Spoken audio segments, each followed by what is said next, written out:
In the darkest worlds that ever were, the only thing that brings light are stories. Those stories are kept in one place, the tiny bookcase.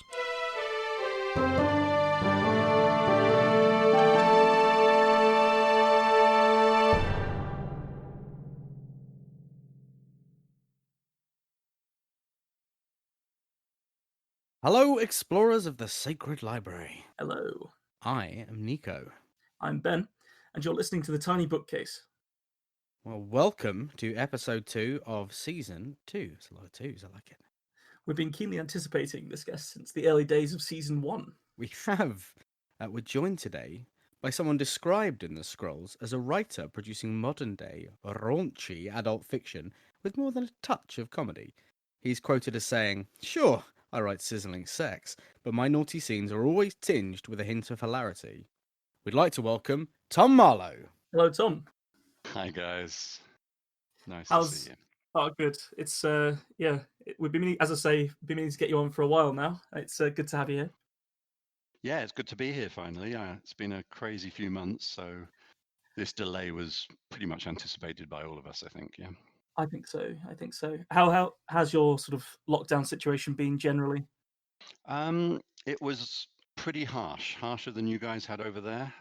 We had close to 12 weeks, almost total lockdown, and here the police carry guns, so you don't really argue with them.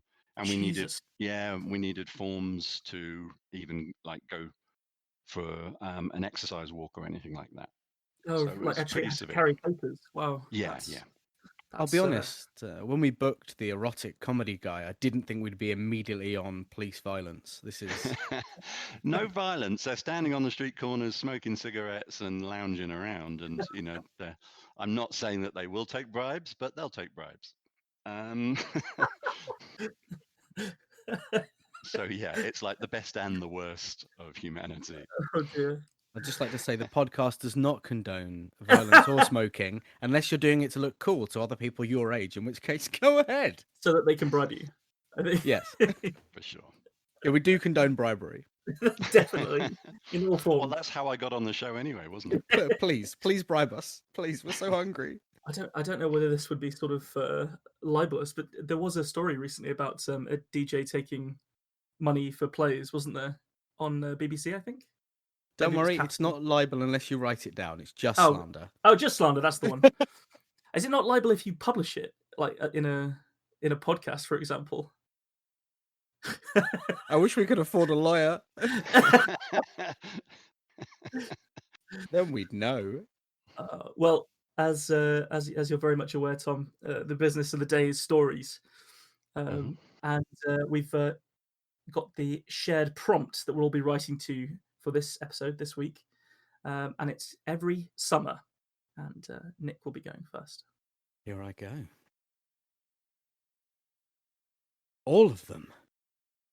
Kenshi-san rubbed a hand over his chin, as if hoping that his probing digits would push his confusion-slacked jaw into its normal place. Hi, sir. The aide nodded, with the sort of enthusiasm that cried, I don't want to lose my job, and have achieved a layer of panic akin to black ice. The conversation was skating on this death slick, and was about to crash at high speed into the inevitable wall of, oh shit, we're in trouble now. Kenshi turned to look through the window of his mezzanine office.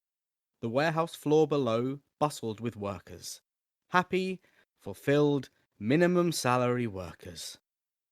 He watched with unfocused interest as one of the production line workers reached into a box labelled Double D and withdrew a sizable pair of swinging knockers. The nipples were pert and the breasts perfectly formed, just as every pair would be. With what would almost certainly be a satisfying slap, the worker plonked the bosom onto the waiting frame, and they were suctioned onto Luna. Luna was their third most popular doll. Its personality chip was also the most basic. Horny, caring, and gothic. It had taken them months to secure the deal that meant it would play the Cure's back catalogue, but it had been a touch that proved extremely popular with the gothic crowd. Their second most popular, an extremely petite little number named Sakura, was actually close on hitting the top spot. It had a slightly more advanced chip. She was programmed with thousands of phrases, although it appeared from their statistics that "I love it when you talk about anime" and "Notice me, senpai" were the most frequently used. The most popular doll, by a closing margin. Over time, the high price and dwindling demand would of course push her down the listings, but hell, that's when you make an upgrade, right? Was Summer. Summer came in 14 different skin tones, had a self-cleaning seed receptacle, and most importantly, contained the greatest innovation the sex doll industry had ever seen. The Logic X69 personality chip was what the layman would describe as military grade. She could make actual decisions, with a definite lean towards compliance, of course. She remembered how you liked it, in every sense. The mechanisms that drove her titanium skeleton meant she weighed an enormous amount, but it also meant that she could make you a bowl of ramen, or support her own body weight during intercourse. This was as close as a lonely man with 20 grand burning a hole in his pocket could get to a real, loving partner. Or at least, it had been.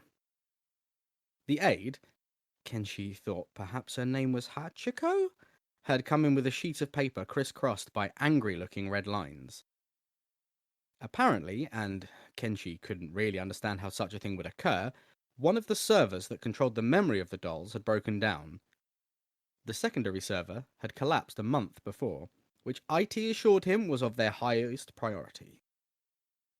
The dolls, going into some kind of emergency recovery mode, had caused their chips to default to the factory settings. Each doll still contained the access protocols for a North Korean military satellite. This had been unexpected. This was going to be a very bad day for share prices if the news got out. Tell me, Hachiko. A casual side-eye was not enough to confirm if he'd got the name correct. Still, bigger fish to fry. Yes, now, do we have any actual figures to show what the fallout of this has been so far? The aide shifted nervously, wondering if it was best to slide the lanyard that said Mariko into her cardigan before Kenshi saw it. We have managed to re-establish the connection to the dolls. Through a secondary route, sir. You have full access. This was an interesting proposal. Each doll had a built-in camera. Theoretically, it was just to allow the doll to read the room around it. No one wanted their quarter-ton sex machine smashing through a kitchen counter. But they could be connected to remotely. Kenshi had done it once, at the party to celebrate the launch of the doll and their first successful sales. He thought back with abject horror to that video feed. The room full of Ray champagne flutes and cries of "Kampai!" had fallen into a horrified silence as the feed kicked in. A solitary drop of what he prayed was sweat had impacted the lens directly, and although Kenshi's English wasn't perfect, he understood some of the words, like whore and mummy. When he closed his eyes at night, he still saw the face. He still wondered how a beard could go so far down a neck without creeping even an inch up the face. He met his aide's eyes and nodded solemnly, before opening his top drawer and withdrawing the small remote that would turn on the screens in his office. With a click, he activated the connection and watched as hundreds of scenes of carnage began to come into view. He caught a pair of Summer's hands loading an M16 before opening fire again on a couch. As it once again clicked empty, the face of a sweating man appeared over the top of the sofa. He was wearing the same kind of expression that his hunting trophies on the wall did. He'd become prey, and must have known it. The next he saw launched a car through the front wall of a house, before clambering through the wreckage. The boys inside mouthed something before it pulled them away from their video game. He could hardly watch as they were smashed together like a pair of meaty castanets. Screen after screen showed violence and despair. The Summer units had gone crazy. Every last one was wreaking havoc on the men who had since their on-date used them for pleasure. In a certain sense, it was poetic. The tables were fully turned on these dregs. but the dregs were extremely rich and had lined his pockets. In a moment of desperate clarity, Kenshi turned back to his aide. She was pale and shaking. Please tell them to begin preparing my bunker, and have the pilot start my helicopter. The aide's eyes went wide before she muttered a soft, "Hi," and scurried from the room. Kenshi opened his laptop and navigated to their website. With a few practiced clicks and the highlighting of some text, he prepared himself to hit delete. Just like that, their returns policy was gone for good. He had 10 years worth of ramen and the as yet unreleased Yvette waiting in his bunker. Resizable breasts and a new hole that his team of developers had designed to be even more fun than the vagina. He was going to be fine. As an afterthought, he turned the screens off again. Sayonara. He bowed to the screens. He's sure they'll be all right.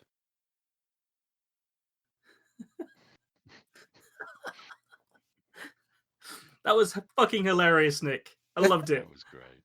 Yeah. So there's a. It's not a running gag. It's just a slip of Nick's mind. I purposefully put the word seed in just for you. He always puts seed in his stories. Okay. In the same So- context? No. What can I say? I'm a horticulturalist. A whore, what? So I was already giggling from seed receptacle. I actually wrote down self-cleaning seed receptacle because that had me in stitches. Please feel free to use it. Definitely plagiarized that. Wait, hang on, that needs context. I think it does. Please feel free to disinfect it and then use it.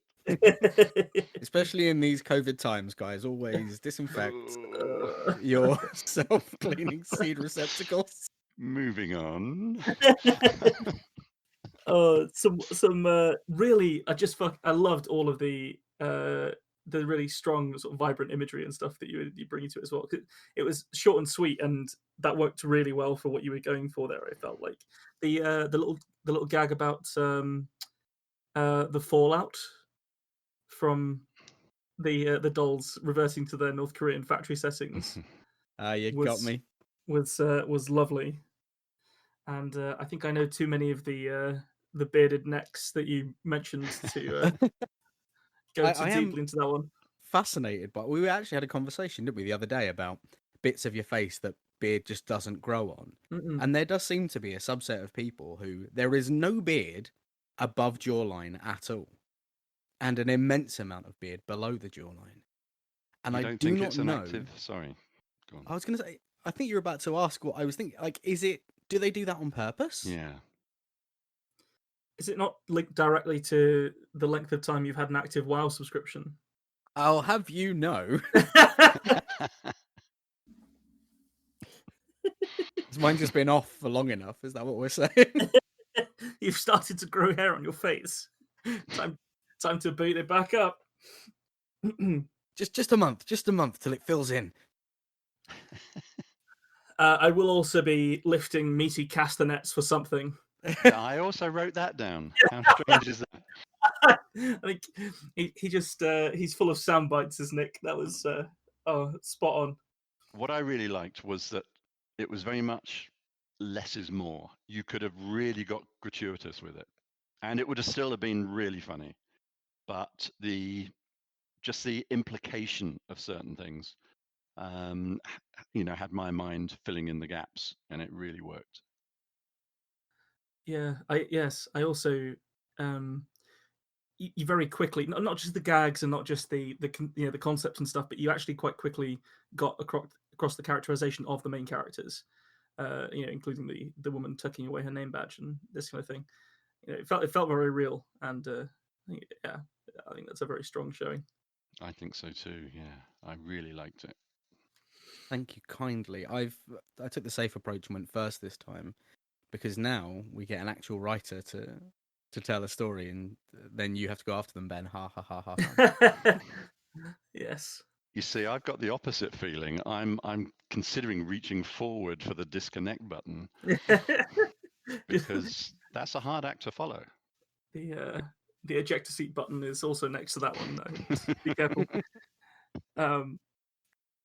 Okay, so just as a quick preamble, I've gone completely the opposite way. Considering the types of books I write, I've steered away from that completely. So every summer. He gazed across the loch at the darkness that was starting to form on the far side. The short shadows danced along the shoreline. Their steps were quick and intricate as they prepared for their journey across the narrow stretch of water. I've written you a poem, a sonnet actually, another one. It's our last day together, and it's only one poem a year, he said, a little hurt at her reply. I know, but you really don't have to. She paused, smiling kindly at the man who sat in front of her, leaning uncomfortably against the trunk of a tall pine as he always did. Their meetings were so brief, just a couple of days each year, but she remembered every line of his face, and was always cheekily keen to point out any new ones that may have appeared over the preceding 12 months. While she was unable to fully vocalize her feelings, this was the man she cared about. Read it to me, she said softly, kicking her heels against the ancient carved stone that she sat upon. He smiled uncomfortably, always wanting to impress her with his oratory, but always scared that she found this part of their summer meetings dull or contrived in some way. He coughed nervously and began fidgeting with a loose thread that hung from his worn leather notebook, the same one that he had brought to this place every year for, well, to him it seemed like a lifetime, and probably was. He coughed once again, sat up straight, and began. It's an acrostic. It's simply called Every Summer. Just as sunlight hits the carven rock, under summer skies you will appear. Never late you find me by the loch. Each day, each moment, you make them so clear. Jewels to me, your eyes that brightly shine, unwavering in their sparkle, in their sheen. Love no greater can be found than thine. Your smile exceeds the beauty of a queen. And every year I wish to hold you tight, undo the ties that hold you ever here. Grab you up and every monster fight until you're free, no longer disappear. Such hopes I know are always sought in vain. 12 months it is until we meet again. The tears rolled uncontrollably from his eyes. As much as he lived for these brief moments with the girl, the pain of parting from her always hovered above them, and whilst every moment in her company was to him a delight, he always knew that, just 2 days later, she would leave him, as she always did. That was the understanding, and no matter how much it pained him, he returned every year to sit beside her and discuss the previous 12 months. This year was no different. This year he had, as he always did, politely declined the offers of his few remaining friends and the dwindling distant relatives to travel with them or to visit their far-flung homes. He knew that his refusals upset some and worried others. But his life, his only reason for working hard all year, was to ensure that he could make the journey north and visit this secluded cove and this girl. To him, nothing else mattered. The girl knew this, and they discussed it many times over the years, but she was no more able to break their annual tryst as he was. She was as bound to this man as he was to her. She smiled sadly at the old man opposite, knowing that each trip, each year, the journey was harder, and the difficult, sometimes treacherous trek to visit her took longer and longer. She understood too that one day he would no longer come, that through infirmity or death he would be unable to do so, and she hoped beyond all hope that that day was in a distant future. Eventually, his sobbing ceased, and he wiped his face dry with his sleeve. I'm sorry. What for? The girl asked. Oh, for spoiling. Hush now. Nothing is ever spoiled with you. Nothing is ever broken when we're together. You live for these days, and I also cherish every moment that we share. I feel different when I'm with you. I feel. She paused, contemplating the wisdom of her next sentence. I feel alive. He turned to her. Her sad smile was reflected on his own face. If only that were true.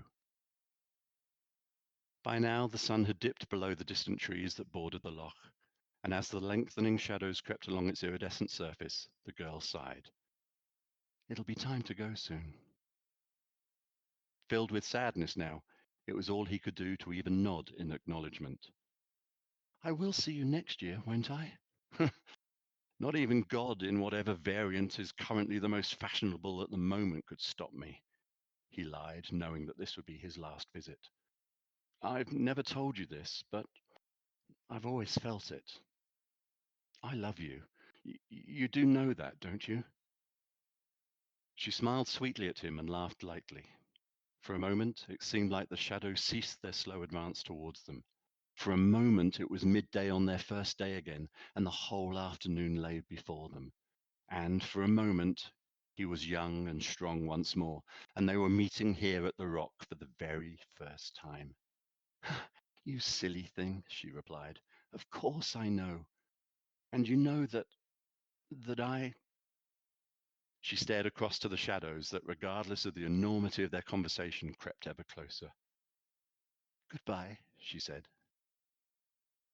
The first sliver of shadow touched the base of the rock, and, still smiling affectionately at the old man, the spirit creature faded, returning to the ancient carved stone that she was somehow able to escape for just 2 days of the year.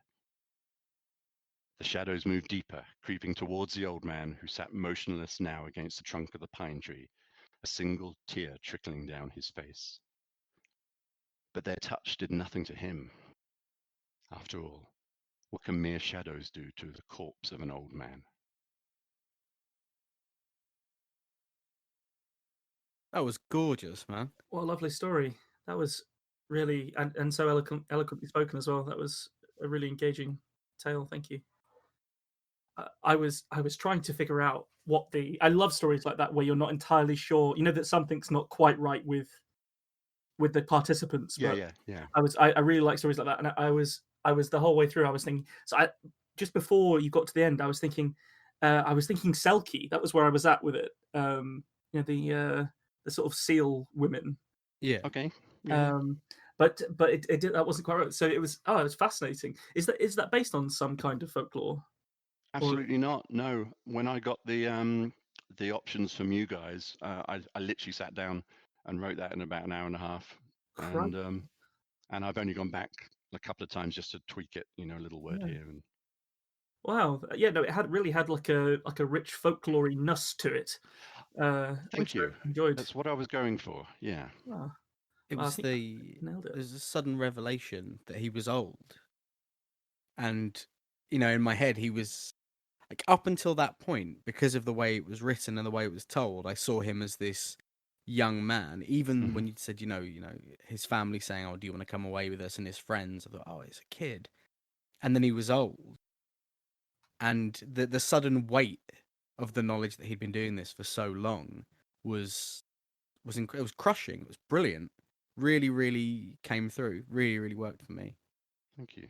I don't mind admitting, I mean, I've obviously read through this now, you know, a million times, but reading it to you guys, it hit me differently, and I was welling up at the end and struggling with the Oh, last couple of sentences. How uh, insane is that? no, it's not insane at all. It's being able to like convey emotion and feel the emotion of your story. I think it's really special. Like I've only managed it a handful of times, and I always come away from being like, oh, cool. Well, at least I moved myself. You know. Uh, Yeah, yeah. but no, I can assure you that was that moved me as well. I think it's Lovely. a big part of our format, really, is oration does something to a story, especially a short story of It the definitely kind we does. Yeah. write for this podcast. Mhm. You have to hit the emotion real hard if you're going to hit it in that story. And it does Mm. mean that if it's going to be sad, it's really sad really fast.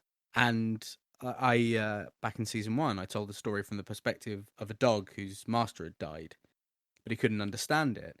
And we all just felt awful afterwards because it was just this injection of sadness. Yeah, yeah. And then just as quickly as it comes and it overwhelms you, it goes again. And I think that's the beauty of storytelling, is that we've now had two completely different moods.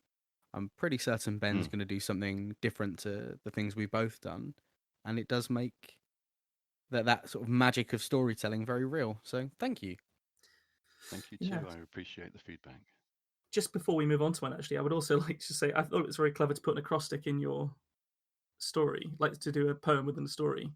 So I'm a bit dense with this kind of thing, but I got June, July, August. Was that right? Yes. Well done. Yeah. Oh, yeah, top marks. I feel like we should say, for some listeners may not know, an acrostic is a poem where the first letter of each line spells out a word, or in this case, words. Mm. Yeah. So within the every summer, the acrostic has summer with the June, July, August. I liked So it. that was the trick. I like tricks in short fiction. Me too. It's Me too. it's where a lot of the fun is, I think. So a very It's a keen bit way to show show offy. No, You know what I'm definitely saying? flex. It's a bit You've gotta show flex. offy when people do that. Oh, it's a great way to show that you can also write poetry as well Yeah, Hee, hee, hee. it is. by sneaking one in. We find a way to bring up Tolkien pretty much Oh, every God. episode, We and do. of course he does. He did something similar to me. He wrote a lot of poetry, some of For which sure. people thought wasn't very good.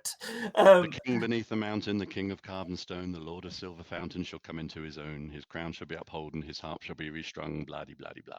Yeah. Wow, spot on, nice. I liked it. One but yeah. of us, one of us. Guys, I was playing basic D&D when it came out in the end of the 70s. Just Oh wow. yeah, Was I'm one that of the originals. Was that when it was called Chainmail? Was that what the first name? No. Chainmail came out and it kind of adapted. Gary Gygax adapted it from Chainmail, didn't he? And I think that was their first attempt. But when it came over here, Chainmail did come over here. Going slightly off piece here, aren't we? But it did come over here. But there was a box set of basic D&D and a box set of advanced D&D, and yeah, we all clubbed together and we bought the basic and the advanced sets, and we bought our little TSR figures and our Ralpatha figures and everything. Yeah, also, that's going back some.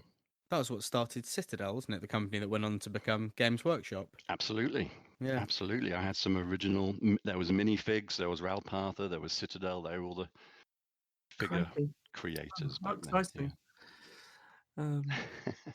Oh, brilliant. Well, okay. Well, Anyway. I'm gonna change the tone hopefully.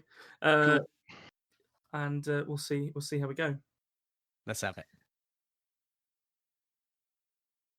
Every summer, the high-pitched whine of what life still clung to the outback was lifted up and carried to him on ochre-tinted winds. He listened, and, in the noise, he could begin to decipher the sounds, separating out the calls of crickets, the whip of the wind, and the crackle of the distant storm front.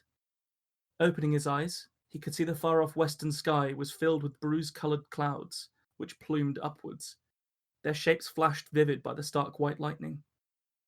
He knew his path did not lie in that direction, as it once could have. Craigie put his hands into the pockets of his jeans and leaned away from the sight to stretch his back. He reckoned himself to be in good shape, though he could confidently put his age in the mid-60s. Although most people had stopped counting the date, Craigie kept in touch with it like an old friend and checked in once in a while to figure out how long he might have left. The world had broken back in 72. It had been no one's fault, and nobody had seen it coming. It was a thing that had happened, and then more things had happened. It was those things, thought Craigie, that was somebody's fault.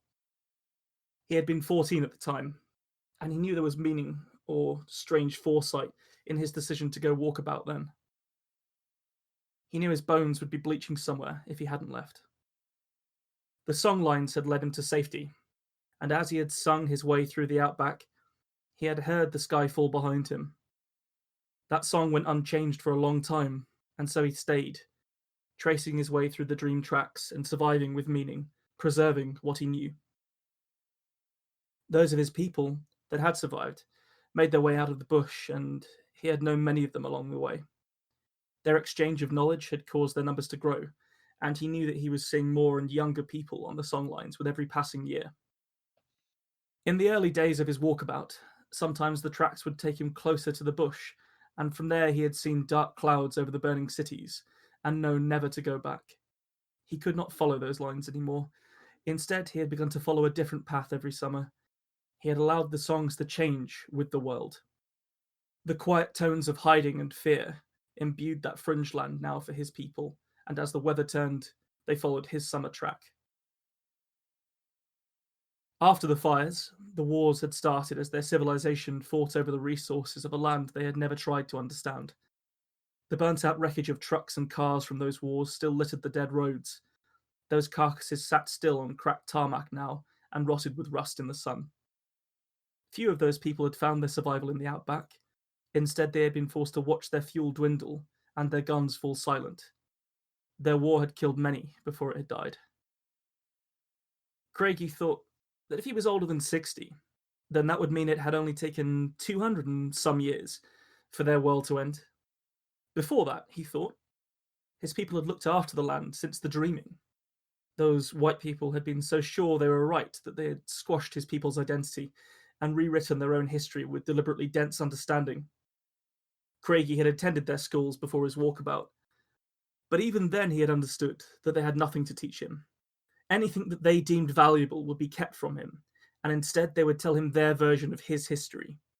If he listened and repeated it, he would be allowed to advance, but it was clear he would always struggle to achieve anything in their world. Craigie nodded to himself at the memories and put his back to the storm. He began to sing with his own low sound, reading the shape of the world around him.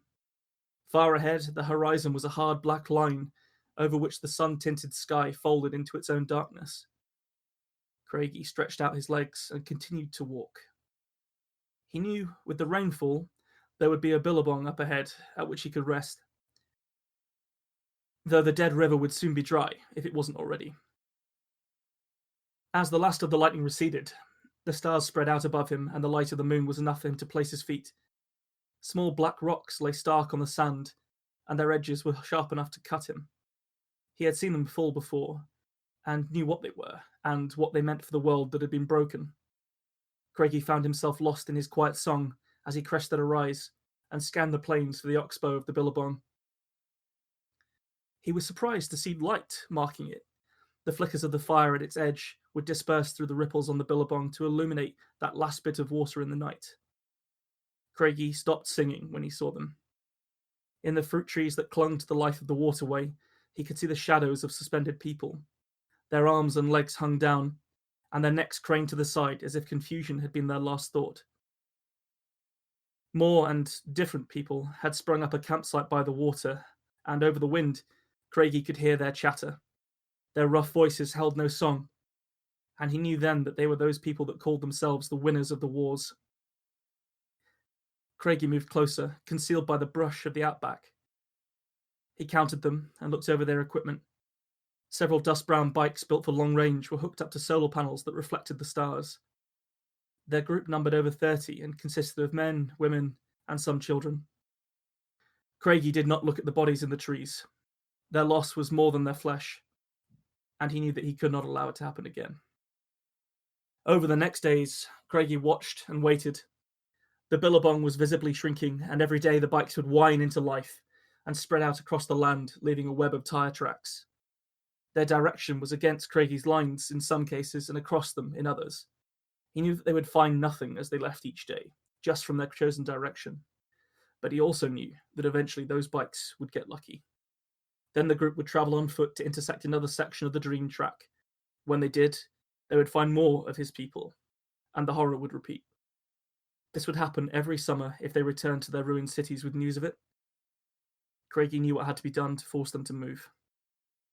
His attacks in the dark were quick and made little noise. The people would wake repeatedly to find another man dead. Their vengeful searchers could not find him as the land hid him, and so the safety of their numbers became a mass panic. He would drink his fill at night as they spread out to find him, and leave before they returned. Those nights were filled with the sounds of their sorrows, and he could not rejoice to hear it. On the 7th day, they left, leaving the half-drunk billabong to dry out in the sun. He knew their bikes had found nothing, and so he allowed them to strike out wildly. Their lack of knowledge would lead to their end. He followed them, his own pace set evenly, and his voice silent. Where they went, the dream track did not lead. He felt his own hunger and thirst set in, but the periodic whine of the bikes would give him purpose. He walked past those they had left behind. The dead were old and young alike.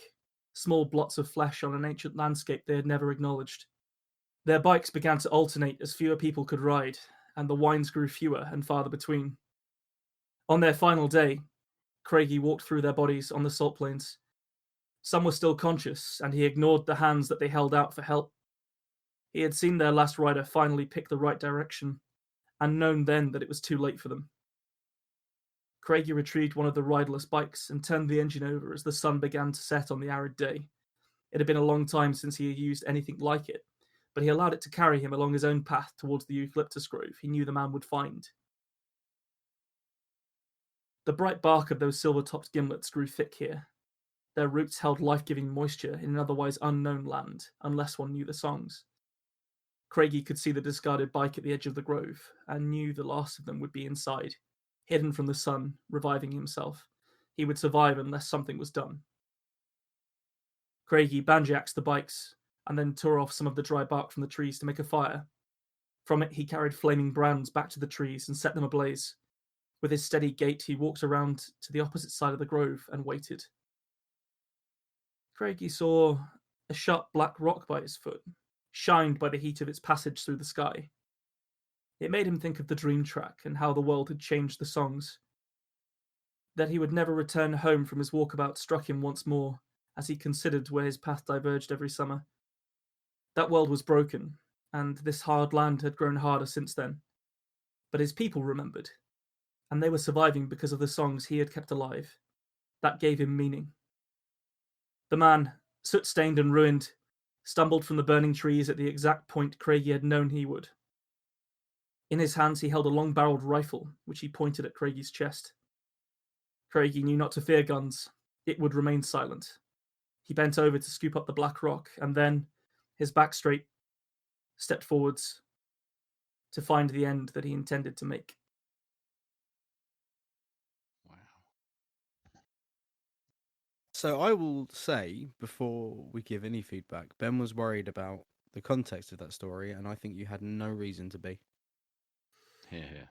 Nothing wrong with that. Cool. I felt a little strange writing. Maybe I'll let you guys respond to it first, but I felt a bit strange writing from an Indigenous Australian's point of view when I have no real claim to any information or anything like that from that walk of life, really. But if we all thought like that, sorry to interrupt, but if we all thought like that, then I could never write a black guy in a book, or you could never write a female. Mm-hmm. Yeah, it's very true.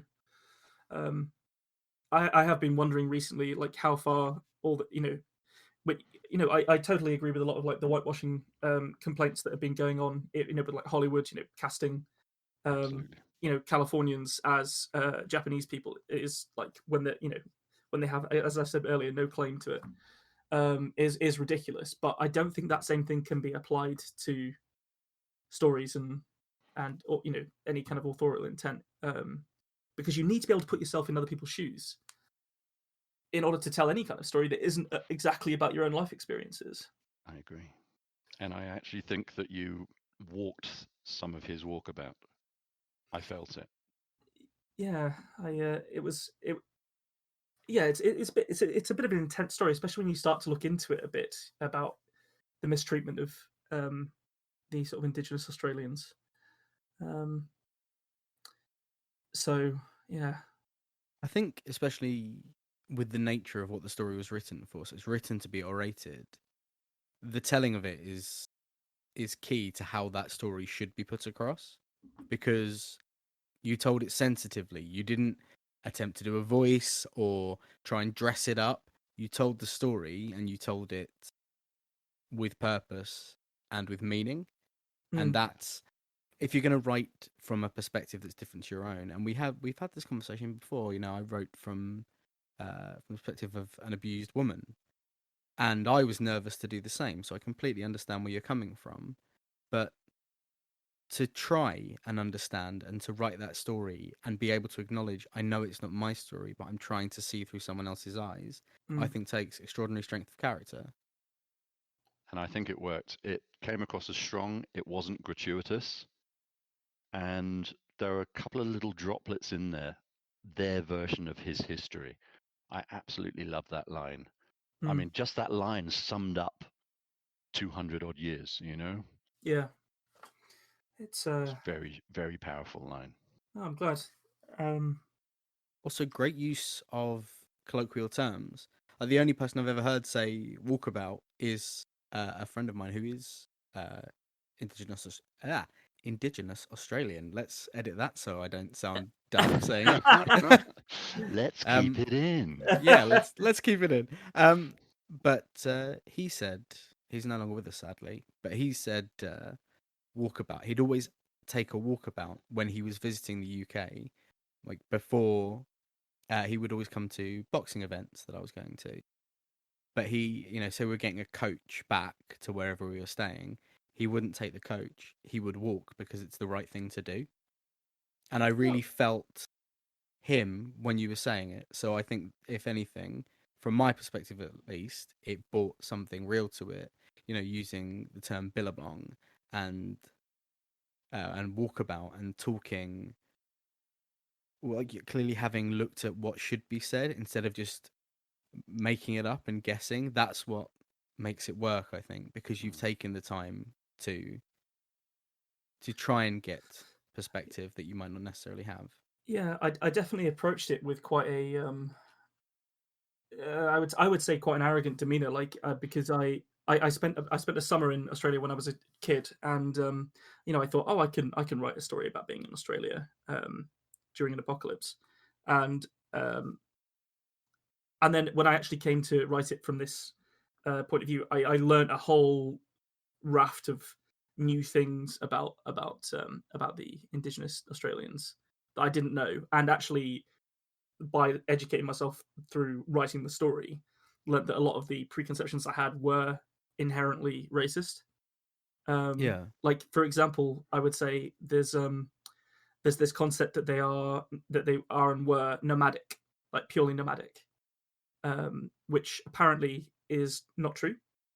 And there's loads of evidence of them, doing, planting crops and, working the land. And I know a lot of stuff came out during the Australian wildfires because, for 10,000 years or so, the indigenous population had managed to manage those forests without them burning down to such a degree. And yeah, loads of stuff, like just absolutely loads of stuff like that. And so it completely changed my perspective. So Tom, when you said that that I'd walked his walkabout a little bit, like that was I was almost immediately like way out of my depth and had to like learn a lot about it to climb through the story. So I think that probably did come from that.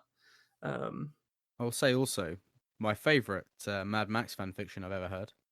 Yeah, I did like the idea of including the fact that Mad Max had happened but had died off. Exactly how many of the people who were unwarranted at the Billabong were wearing GIMP attire? That's all I need to know. There are as many as you like. We'll say all of them. All. All of them. Even the children. I didn't know there were children. That's going to be edited out. Oh. No, that's going to be attributed to Ben via our Twitter very shortly. They were all wearing GIMP suits, even the children. A lawyer. It's I also I haven't encountered this before, but I quite enjoyed going back to a point in history, doing the what if scenario as if the apocalypse had happened then, and then jumping forwards. So it was set in 2021, but in a totally different world. Which I quite liked. Yeah, it was a lot of fun to write. I've both of the stories so far in this season, I've had a lot of fun writing them, and learnt stuff from it. So it's been. And that all stops now. Go on. It worries me that you actually did research. I come up against that every week, Tom. Don't worry. I think that's the old academia kicking back in, I'm afraid. But yeah, it was a lot of fun. It was a lot of fun writing it. I had recently watched for the first time The Road, and I actually haven't read the book at all, but I was really struck by this scarce landscape of trying to survive in it as with a very human tale. And so I think that probably had a part in the making of the story as well. Now that I look back at it, You Right. obviously got that connection, and it, you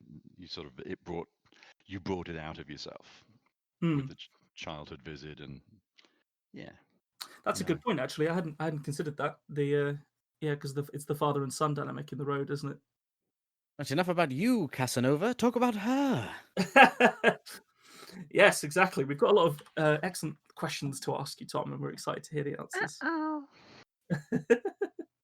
Bring it on. Right, I'll start it easy, nice and soft, gentle.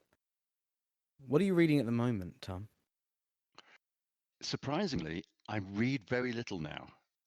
As I'm getting older, my eyes are getting grayer, and I've almost lost the ability to read a paperback or hardback book now because I can't resize the font.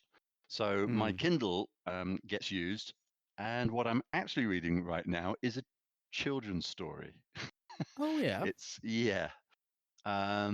It's written by a friend of mine, so I'm kind of doing it as a favor. But it's a kind of quaint, slightly old-fashioned way of writing. It would have been an excellent book in the 60s and 70s. It's got that sort of innocence about it. It's not really. It's written contemporary, but the writing style is not contemporary. Oh. If Is it that something you makes can sense. plug, or is it still hush hush? It's a little hush hush right now. Oh, okay. A little bit of hashish right now. Got it. It sounds intriguing. I have heard that writing children's books is basically one of the hardest things you can do as a professional author. Why do you think I write erotica? You write what you know, Tom. Then I should stop writing erotica. Are you telling me you're not a cam girl? Touche. So on to the next one. So this is quite a mean question actually, but answer it to the best of your ability, or just call me a bastard. Either way, what's the best book you've ever read?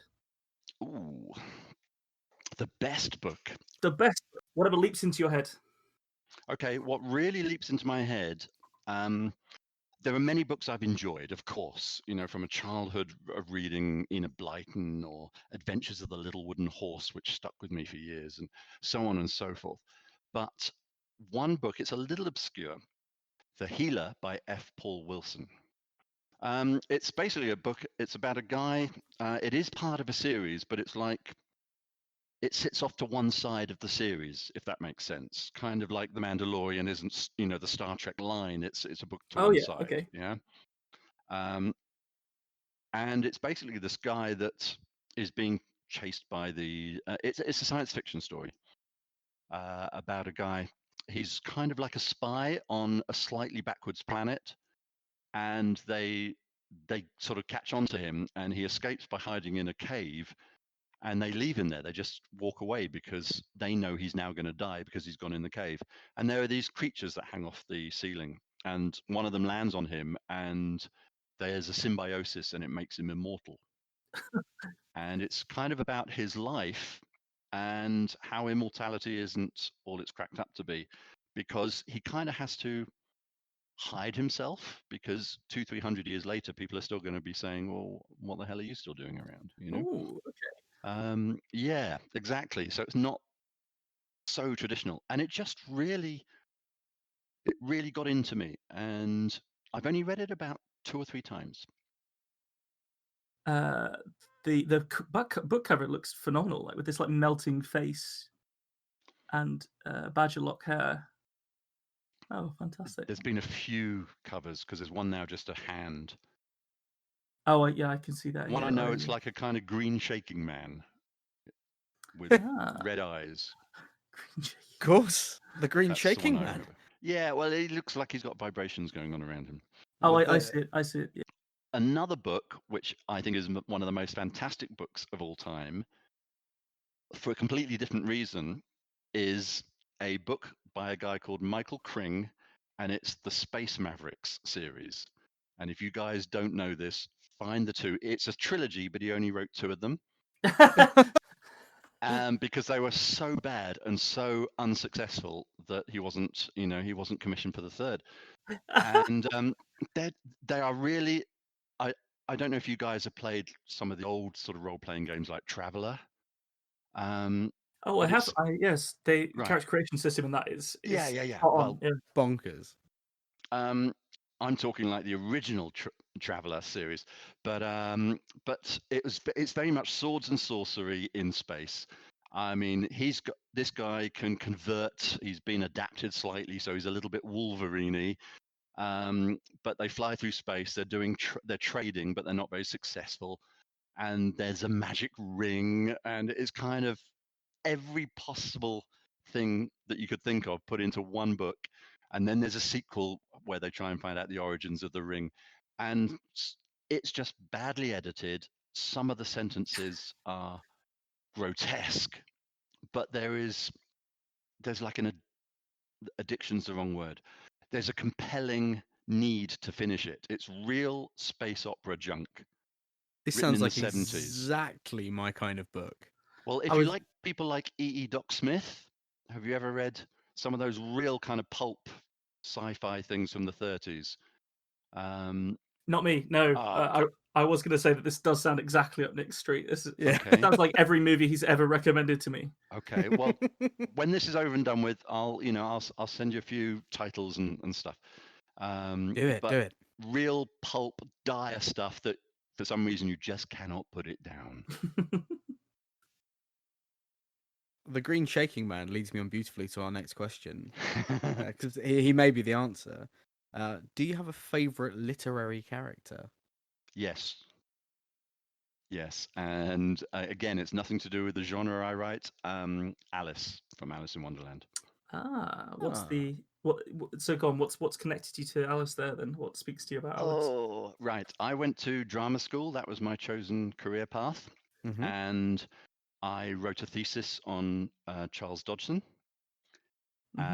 who is Lewis Carroll. And because I lived on the south coast of England, the real Alice Liddell, is buried in Lyndhurst Cemetery. So she's kind of local folklore anyway. And as a child, I loved the book. And as I grew up and went to drama school and we had to do costume design, makeup design, and also this thesis, I chose the White Rabbit costume and makeup, and I wrote this Lewis Carroll thesis. And I just fell in love with everything surrounding Alice and Through the Looking Glass. It's a fantastic answer. I really like that. Yes, I really like that. She's an interesting character. And also, it's actually, they're very political books, obviously politics of the time. And there is a book out there called The Annotated Alice. And if you go through some of those things, it's phenomenal what some of the characters represent. For example, the dodo was actually Charles Dodgson himself. He had a stammer, so he was Charles Dodgson. And so the dodo represented himself. And there's all these, amazing. like I said, the political things as well.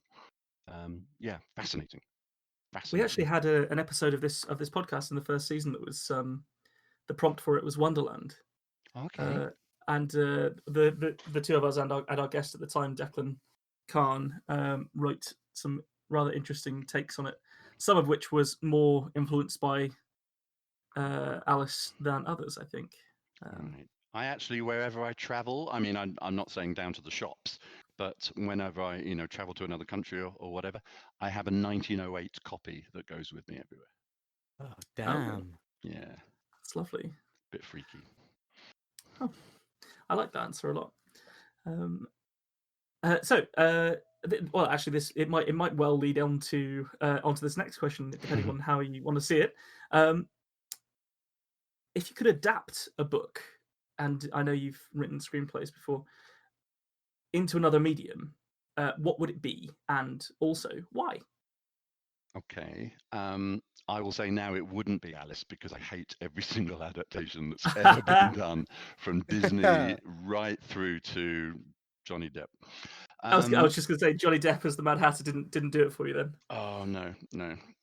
It was the best emetic ever. What can I say? What book would I adapt? That's a difficult one. Oh no, I know what I would adapt. I would put them onto film, and they are screaming to be made. And it's a whole series of them, and it's the Stainless Steel Rat series, Slippery Jim Degree. Again, sci-fi pulp. He's like a futuristic crook who becomes like a James Bond character. Because they have this, set a thief to catch a thief sort of premise.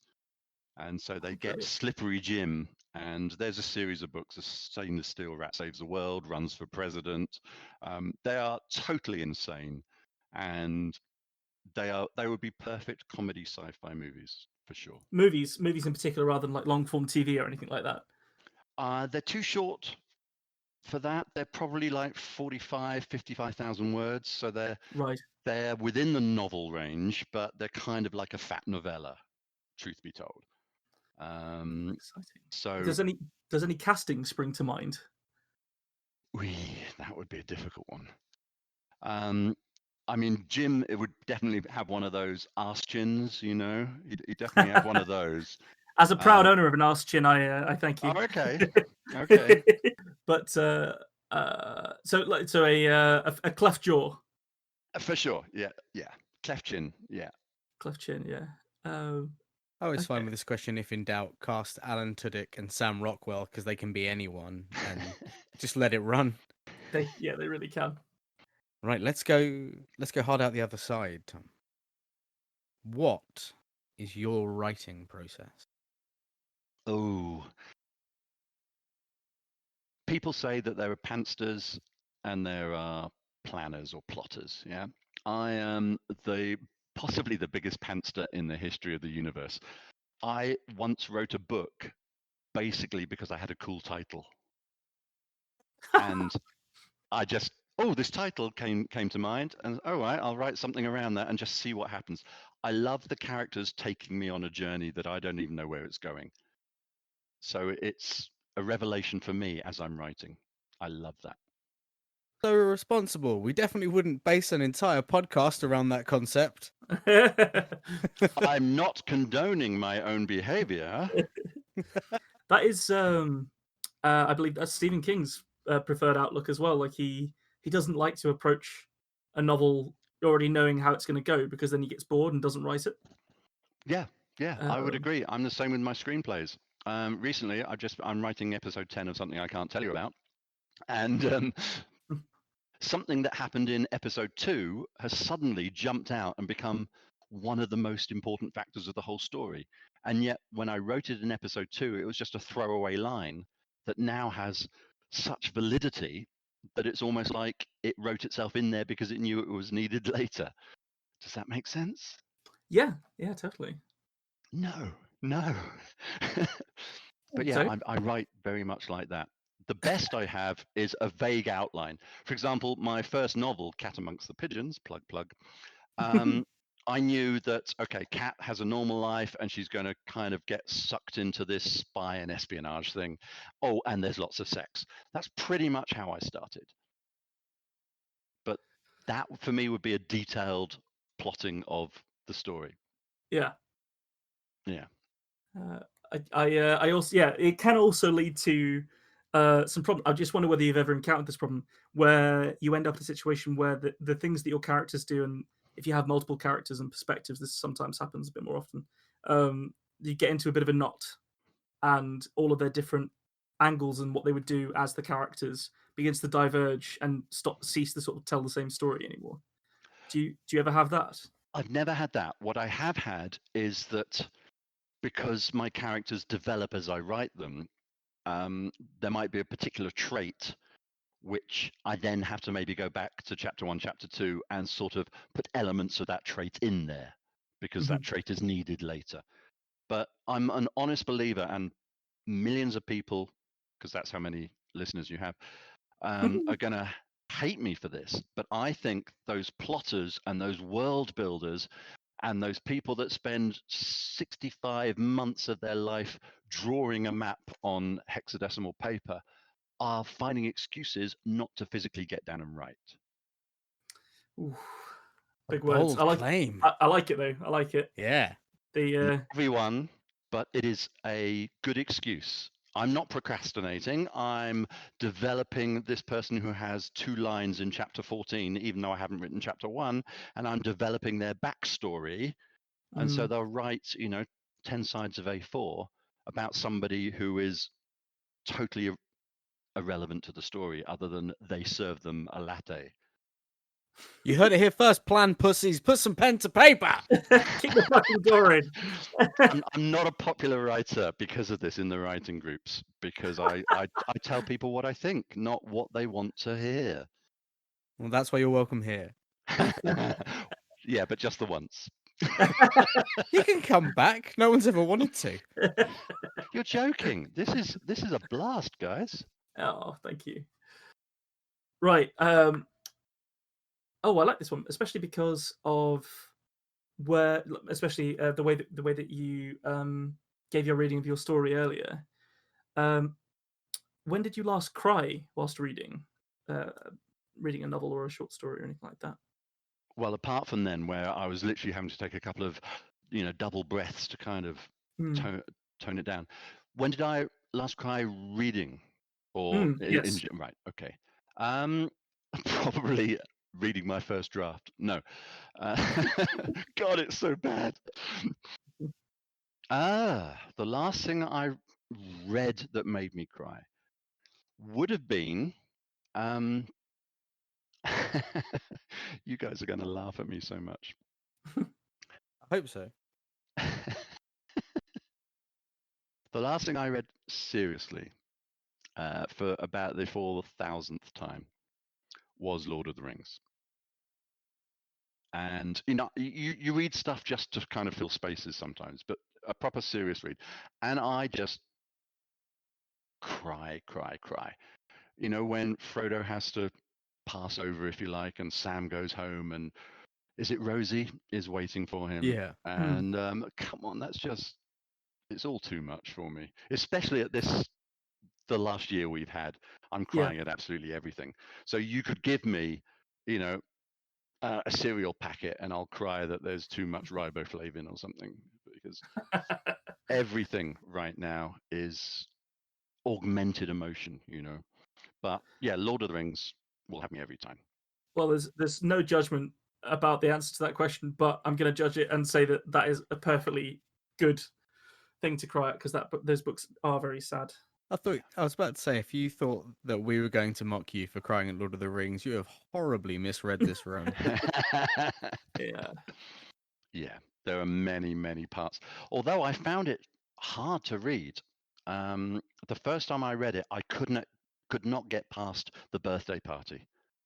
It just dragged and dragged. As soon as that was over, it was all just flowing from then on. Even Tom Bombadil, which is kind of a strange thing. It all flowed for Tom me. Bombadil. I think Tom Bombadil. It was an absolute travesty that PJ cut it out of the movies. Travesty. I agree. And when I got the special edition on DVD, I thought it's gonna be in. No, it's not in here. No. Yeah. Oh, yeah. But I do. Yeah. I do sometimes still read concerning hobbits, the start of the Fellowship, in order to fall asleep. Okay. It will knock people out, and I know a lot of people that have bounced off Lord of the Rings because of that. But you get to the Three Hunters section, and basically everything, as you say, that happens after that point, and it's a real like rip-roaring tale told on an epic scale. And Smeagol's arc is just the saddest, isn't it? Yeah, it's very very real, very. I also cry when Dobby dies and Hedwig dies. So what can I say? Lovely. Do I get to ask my favorite question ever? It's always yeah. Here we go. So, can you tell me one fact about your life that is completely uninteresting? Uninteresting. or disinteresting for those who hate it when we say that? That's the hardest question so far. I think Because that's why Nick likes it so much. yeah, 'cause no, I like it. There's going to be some dead air for for a few seconds while I think about that one, The because first answer to this is normally what? So no, I love it. I love it. I mean, I've got my anecdotes and I've got my amazing things I've done in my life, la la la. But the most disinteresting or uninteresting thing, okay, when I eat cereal, I still use a mixing bowl and a teaspoon. big bowl, small spoon. Yeah. Why big bowl, small spoon? I used to do it as a child, and my father, I don't know what the correct terminology would be now, but he was pretty handsy. He would clump you for almost anything. And yet I loved my Weetabix. And I saw you had a post about dunking them. Yeah. No, I love mine soggy. I could eat one tube, 12 Weetabix, okay, with a pint of milk and I don't know how many tons of sugar. I could eat that in under 1 minute with a teaspoon, which is an interesting fact. But the boring part is big bowl, small spoon. Now, that is so much fiber. apart from your absolutely rigid turds that follow this, now I've got to ask. So this is a Weetabix thing. Would you do this with, I suppose, loose cereals? Is the way to describe Captain Crunch. Oh, yes.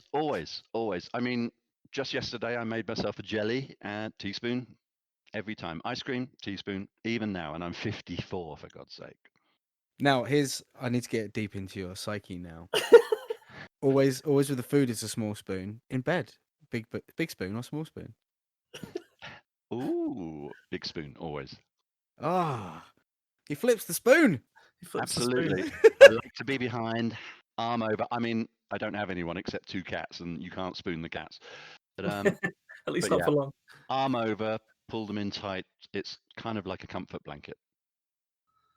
Oh, that's I really liked that. So that was lovely. Well, I now also know what the art for this episode's going to be. Right, so this is the bit where we really start hitting the plugs, Tom, and we're really keen to get people to find you and your writing and your work. Okay. So, have you got anything? We know that you've written books before, but have you got anything coming up? Any work that's about to be published or in the works? Anything you could talk about?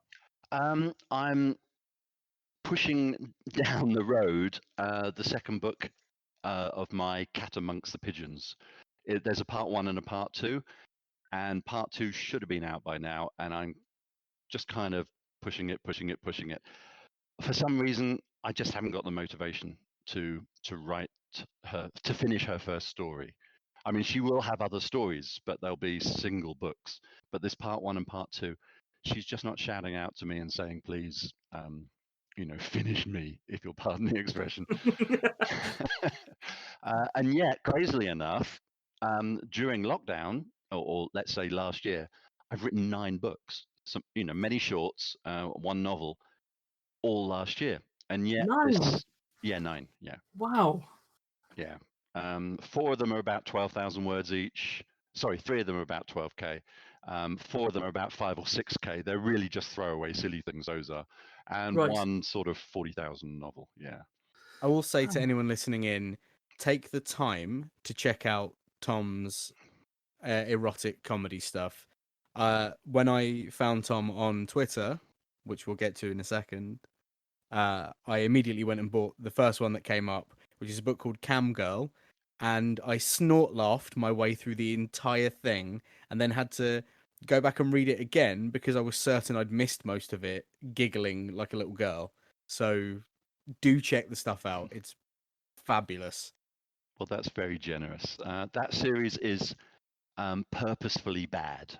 Yeah, it's called Not Erotica, and it uses all those tired tropes and sort of worn cliches and biological inaccuracies Seriously, I belong to It's some great. erotic groups, and so many people are saying, I've just read another book where the woman chose to make her nipples erect. We Yep. can't do that.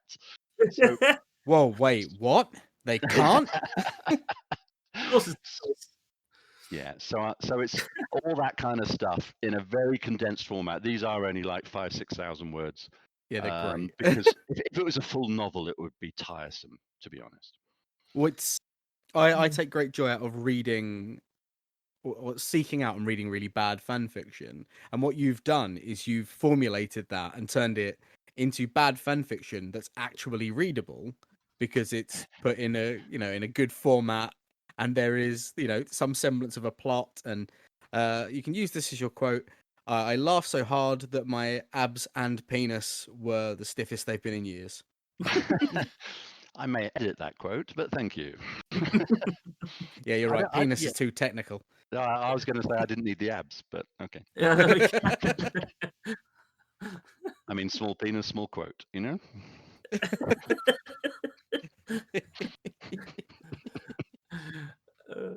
Sorry. So we mentioned that Nick first encountered you on social media.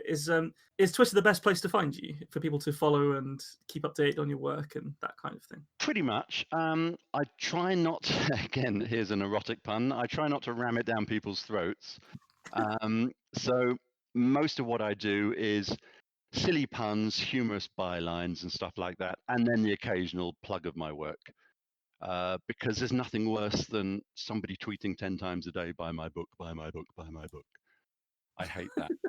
I really hate it. And I think other people do. I'm a reader too, not as much as you want me to be, but I'm a reader too. And I don't want my wall, is it a wall on Twitter? I possibly, yeah. Just flooded with the same image 10 times and people retweeting their own tweets because they're too lazy to do it a second time. Yeah. But absolutely, find me on there, and I've got a link in my bio that leads to a hub page on my website, and from there you can find absolutely everything. What is your Twitter handle, Tom? My Twitter handle, Tom, is T Marlowe with an E on the end, author. Fantastic. Yeah. Excellent. I actually do just have one bonus question that I would like to ask you, because A I think bonus question. Yeah, I really Gasp. do think. So we mentioned earlier that we sort of asked you what your favorite book, the best book you've ever read is. Have you possibly got an answer to what's the worst book you've ever read, like something that you absolutely hated? Oh, absolutely. I read my contemporaries' work, of course, not to steal ideas, but to sort of see where certain trends and genres are going. And I read this short story, an erotic short story about futas, which are women with penises, and this female magician who was called by the queen to do some magic, but she's not really a magician. She's a bit of a con artist. And basically all these futa characters just, if I'm allowed to say this, if not, let me know, gang Go for rape it. her. The end. So I'm just for the listeners, if you're going to look this up, it's Futanari, Futanari, which is one of the many styles of specified Japanese pornography. Absolutely. Like you've got your yaoi, but Futanari, and we're going down the path of just so to make sure I got this right, a whole heap of becocked female magicians gang fucking the queen against No. The magician one's is called will? in No. to entertain the queen. And Right. It's her sort of aides, her assistants, if you like, her friends that basically jump on this poor female magician. Right, so no one's fucking the queen. No one's fucking the queen. No, the He's queen's simply doing presiding over a it. lot Well, of the then fucking. that's all right, isn't it? And if I'm allowed to say this without it not being PC, it looks like it was written by Stevie Wonder and edited by Ray Charles.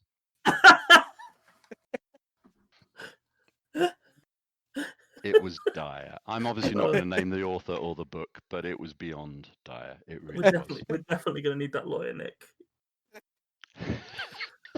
Tom, you've been a fantastic guest, and also possibly the worst thing legally that's ever happened to this podcast. You're welcome. You've been absolutely marvelous, and I will say, if you ever do want to come back, it would be a delight to have you.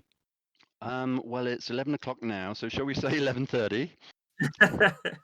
Right, pick a prompt. Thank you all for joining us on this episode of The Tiny Bookcase. Make sure you're subscribed to the podcast on your chosen service so that you don't miss out on future episodes. You can follow us on Twitter at BookcaseTiny, where you can talk to us directly and even suggest prompts for upcoming stories. If you're not a tweeter, you can find us on Facebook and Instagram as well. Just search for The Tiny Bookcase. Now, if you want to support the podcast, And we'd really appreciate it if you did. you can do so at patreon.com/The Tiny Bookcase. And then you could be just as special as these story seekers. Shall we thank them? I think so. Well, then it's a huge thank you to the legendary Matthew McLaren and the absolutely epic Scott Byrne for their support. Thanks for listening. Catch you next week. Next week.